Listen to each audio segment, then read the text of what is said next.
for a brief history of the United States of America. Hi, boys and girls, ready to get started? Once upon a time, there were these people in Europe called pilgrims, and they were afraid of being persecuted. So they all got in a boat and sailed to the New World where they wouldn't have to be scared ever again. Oh, I'm so relaxed. I feel so much safer. But as soon as they arrived, they were greeted by savages, and they got scared all over again. Indians! So they killed them all. Now, you'd think wiping out a race of people would calm them down, but no. Instead, they started getting frightened of each other. Witch! So they burned witches.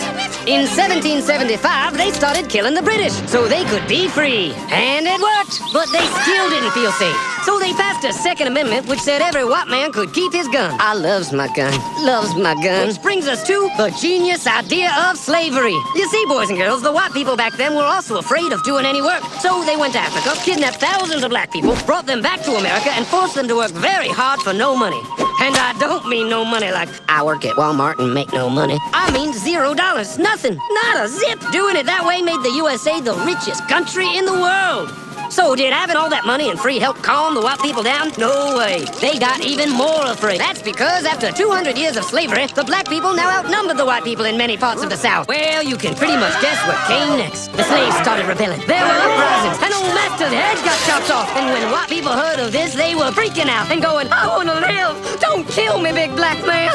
Well, just in the nick of time came Samuel Colt, who in 1836 invented the first weapon ever that could be fired over and over without having to reload. And all the Southern whites were like, yeah! But it was too late. The North soon won the Civil War and the slaves were freed. Yep, they were free now to go chop all the old masters' heads off. And everybody was like, oh no, we're gonna die. But the freed slaves took no revenge. They just wanted to live in peace. But you couldn't convince the white people of this.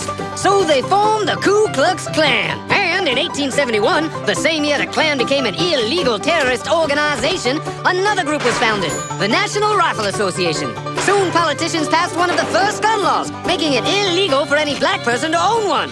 It was a great year for America, the KKK and the NRA. Of course, they had nothing to do with each other, and this was just a coincidence. One group legally promoted responsible gun ownership, and the other group shot and lynched black people.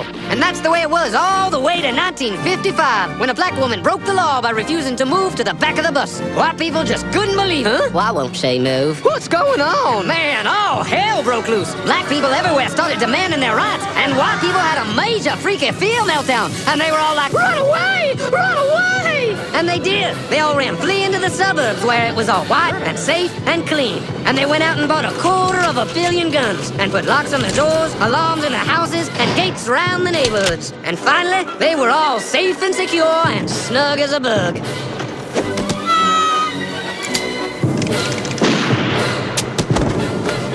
And everyone lived happily ever after.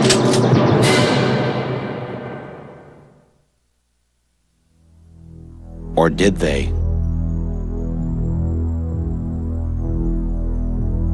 Because if you turn on the evening news, America still seems like a pretty scary place. Who is he? Is he dangerous? What's he up to? What are you trying to pull, man? Why are people scared? Remember all the Y2K scares? Weren't we told that our very society was about to collapse because somebody forgot to type in a couple of digits on the computer? There's going to be mass chaos and confusion. Tonight, the countdown begins. All day, store director Rick Smith watched consumers get Y2K ready. Batteries sell extremely well, the lamp oil, generators. After sending the country into a panic, the clock struck midnight, and nothing happened. Or how about those killer bees that were going to attack America? We're almost certain they'll arrive this year. Schmidt expects the Africanized bees to reach Texas this year, cross into Arizona in about 2 to 3 years.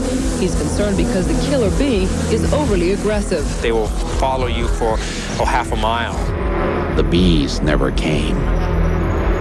Remember the first time you heard that someone had hidden a razor blade in an apple at Halloween? Before long, kids were not permitted to go out in the dark on Halloween and go trick-or-treating at strangers' homes. A lot of people say they won't give out candy treats on Halloween. It's too dangerous, and they're too scared. Well, guess what? There never was any razor blade in the apple. In fact, only 2 kids in the past 40 years have been killed by Halloween candy, and both of them were poisoned on purpose by relatives. Bye. It was like a scene from a horror movie. This Hooksett man was mowing his lawn when a fox darted out of the woods and attacked his riding mower. A warning about a popular weight loss supplement. What you don't know may kill you. You ride them every day, but in an instant, an escalator can mangle you or a loved one. 7 on Your Side reveals why you may be riding a stairway to danger. You might want to take some extra precautions. Keep a low profile. Don't go around dancing with a bunch of Americans in the streets.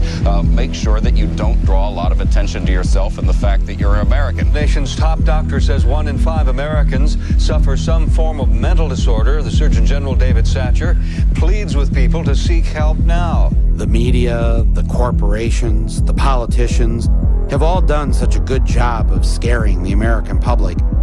It's come to the point where they don't need to give any reason at all. Today, the Justice Department did issue a blanket alert. It was in recognition of a general threat we received. This is not the first time the Justice Department have acted like this. I hope it's the last. But given the attitude of the evildoers, it may not be.